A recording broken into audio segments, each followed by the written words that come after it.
విజయనగరం పోలీసులు నమోదు చేసిన ఉగ్రకుట్ర కేసును 2-3 రోజుల్లో జాతీయ దర్యాప్తు సంస్థకు అప్పగించబోతున్నారు.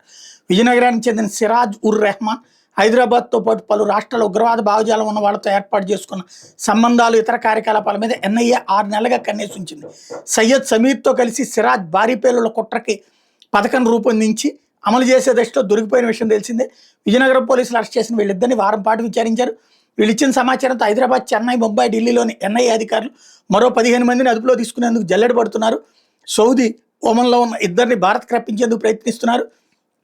ఈ నేపథ్యంలో ఈ కేసుని ఎన్ఐఏ తమ చేతుల్లోకి తీసుకోనున్నట్టు తెలిసింది. బాగానే ఉంది.